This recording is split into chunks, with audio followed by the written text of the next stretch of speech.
චක්‍රලේඛ අංක 41 මේ මහා භාණ්ඩාගාර චක්‍රලේඛයට හස්තාන්තර දෙන්නේ මහා භාණ්ඩාගාරයේ වැඩ ලේකම් සමිත් අබේසිංහ මහත්මයා. මහා භාණ්ඩාගාරයේ වැඩ කරන සීමනා නිවාසයේ කියලා නියෝග කරලා. දැන් මේ සහෝදරයන්ට ප්‍රශ්නයක් තිබෙනවා. මේ භාණ්ඩාගාරයේ මහා ලේකම් ලොකු නැත්නම් අපේ ආයතනයේ ඉන්න ලොකු නෝනද ලොකු. දැන් මේ දෙන්නගේ ලොකු කවුද කියලා හොයන එක තමයි අද රටේ ජනතාවට ඇවිත් තියෙන ප්‍රශ්නය. අද ටෙලිකොම් එකේ සේවකීට ඇවිත් තියෙන ප්‍රශ්නය.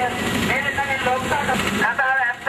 මේ රටේ මහා භාණ්ඩාගාරයේ තමයි රාජ්‍ය සමාගම් විවස්ථාපිත මණ්ඩල සංස්ථා සියල්ලම දෙපාර්තමේන්තු පාලනය කරන්නේ මූල්‍ය පරිපාලනය කරන මූලිකම ස්ථානයේ මහා භාණ්ඩාගාරය.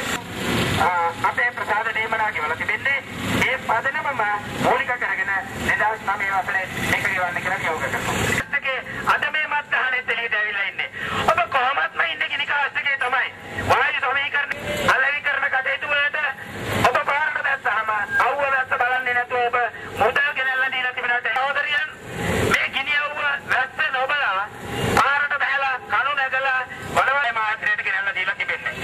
මේ සියලුම දේවල් තියෙද්දී අද දවසේ මධ්‍යහනේ අපිට මේ ගිනි අවුවේ මේ අපිට හිමි මුදල ඉල්ලලා ටෙලිකොම් පාලනාධිකාරියට බල කරන්න අපිට සිද්ධ වුණා සහෝදරිය අද මේ දින අපිට උද්ඝෝෂණය කරන්න සිද්ධ වුණේ මේ පාලකෙන්ගේ අත්නවමතික ක්‍රියාවලිය නිසා කල්පනාකාරීත්වය අපූර්ව උත්තරයක් දෙනවා.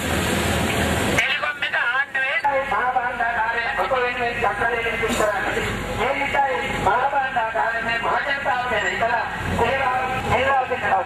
ඒවට නියෝග කරලා එමන්නම් උපදෙස් දීලා මේ චක්‍රලේඛ නිකුත් කරා.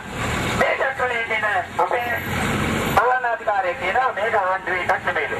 සහෝදරි මම අහන්න කැමතියි සෙලින්කෝ එකට සභාපතිලා පත් කරන්නේ කවුද? ඒ වැඩිපුර පත් කරන්න පුළුවන් නම් ආණ්ඩුවට මේක ආණ්ඩුවේ සමාගමක් නෙමෙයිද?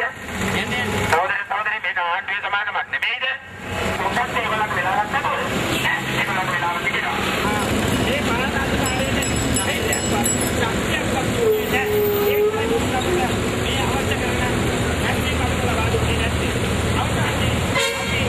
මේසා විශාල කාල සීමාවක් දැසීමක් ලබා දුන්න පළමුවෙනි අවස්ථාව මේක මේ ඉතිහාසයේ. ඉතාම අසීරු තත්ත්වයක කළමනාකාරීත්වය පත්වලා තිබෙනවා භූමියකින්.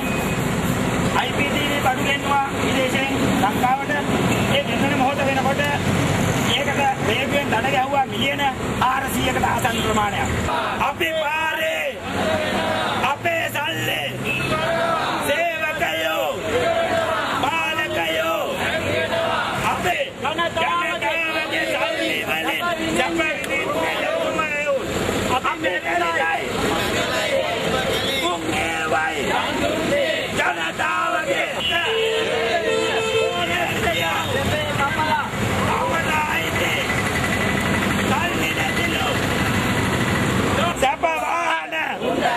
අපේ ශ්‍රමය ලැජ්ජ නැතුව හුලං සැප වාහන අපේ ශ්‍රමයේ ලැජ්ජ නැතුව ආදායම ටෙලිකොම් එක පාලකයෝ අපි පාරේ අපි මැරිලයි උන් ඒවයි ජනතාවගේ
අපේ කොටස අපිට දෙන්න පිටට දෙන්න අපිට උණන් උන්ට අරන් අපේ ශ්‍රමය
වෘත්තීය සමිති සහයෝගිතා පෙරමුණේ ශ්‍රී ලංකා ටෙලිකොම් වෘත්තීය සමිති සහයෝගිතා පෙරමුණේ සභාපති විජේරත්න කොඩිප්පිලි ඔබතුමාගේ දෙවෙනි ප්‍රශ්න අපි මේ උද්ඝෝෂණය කරන්නේ 2009 වර්ෂයට ශ්‍රී ලංකා ටෙලිකොම් සේවකයන්ට හිමි ප්‍රසාද දීමනා ලබා ගැනීම සඳහා මේ ප්‍රසාද දීමනාව මේ සේවකයන් ඉල්ලා සිටින්නේ කරුණු දෙකක් පදනම් කරගෙන එක කරුණක් තමයි 2008 වර්ෂයේ අපි මේ ආයතනයට සේවකයෝ විසින් ගෙනත් දුන්නු ආදායම වගේ 102ක වැඩි ආදායමක් 2009 වර්ෂයේදී මේ සේවකයෝ ශ්‍රී ලංකා ටෙලිකොම් ආයතනයට ගෙනත් දීලා තිබෙනවා. දැන් මේ සේවකයෝ මේ ආදායම ගෙනත් දීලා තිබෙන්නේ මුළු ලෝකයේම ආර්ථිකය කඩා වැටිච්ච ශ්‍රී ලංකාවේ ආර්ථිකය කඩා වැටිච්ච ශ්‍රී ලංකාවේ දැවැන්ත සමාගම් වැහිලා යන දැවැන්ත සමාගම් වල සභාපතිවරු හිරගත වෙද්දී මේ ශ්‍රී ලංකා ටෙලිකොම් ආයතනය විතරක් මෙවැනි ලාභ ලබන තැනට එහෙම නැත්නම් ඉහළ ආදායම් වාර්තා ලබන තැනට ගෙනාවේ මේ සේවකයන්ගේ කැපකිරීම නිසා. අන්න ඒ හේතුව නිසා අපි ඉල්ලනවා 2008 වර්ෂයේ ගෙවපු පදනම අවමය කරගෙන 2009 වර්ෂයට මේ ප්‍රසාද දීමනා සේවකයන්ට ගෙවන්න කියලා. අංක 2 මහා භාණ්ඩාගාරයේ චක්‍රලේඛයක් තිබෙනවා රාජ්‍ය සමාගම් 2008 පදනමින්ම 2009 ප්‍රසාද දීමනා ගෙවිය යුතුයි කියලා. මෙන්න මේ කරුණු දෙක පදනම් කරගෙනයි අපි 2009ට 2008 වසරේ ගෙවපු ප්‍රසාද දීමනාව ඒ ආකාරයෙන්ම අවමය කොට සලකලා 2009 මේ සේවකයන්ට ගෙවන්න කියලා අපි ඉල්ලා සිටින්නේ.